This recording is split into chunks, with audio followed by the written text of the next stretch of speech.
Bisanzwe imbono kazoza y'igihugu umurundi wese yategerezwa kuyifata nk'iyiwe.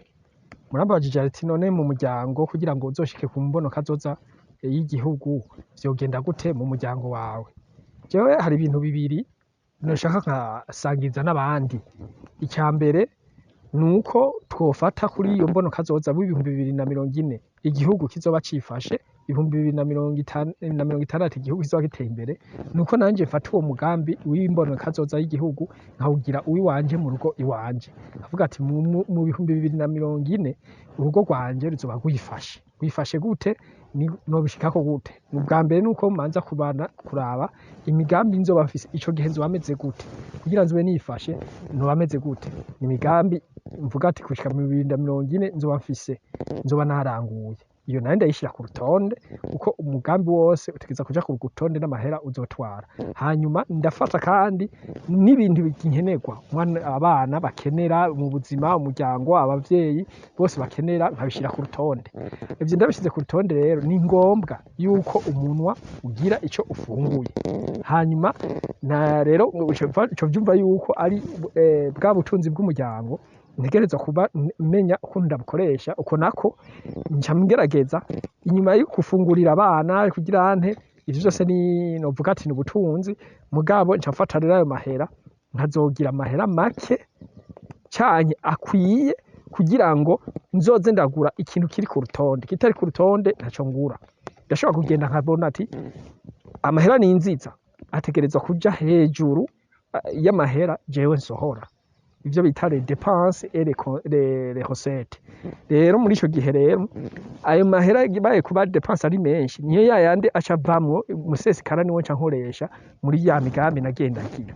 Ntushobora gutera imbere ugira uri umuntu ukunda inzoga cane canke ushitse kwibarabara ukabona ibirato vyiza ugacugura kubera ufise amahera oya.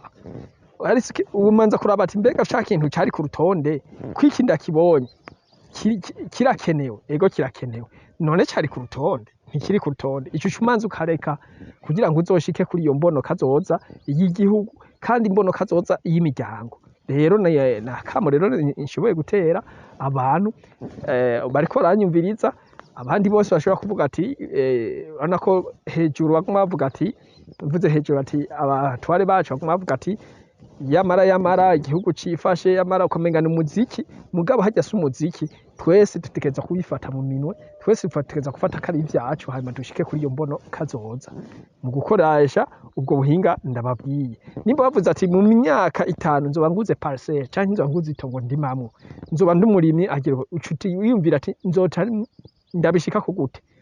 Nimba ari amahera uzoziganya ukabiziganya mpaka uronse rya tongo.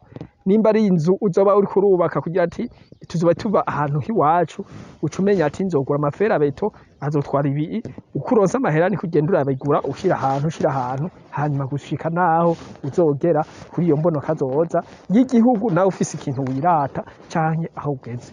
Naho rero bantu muriko muradukurikirana tubatumirire gukwiza ubuno butumwa kuko nabwo nyene buradufasha twebwe abene gihugu kugira ngo tufashe leta yacu, leta mvyeyi, leta nkozi gushika kuri iyo mbono kazoza y'igihugu y'2040 igihugu cifashe, 2060 igihugu kiteye imbere.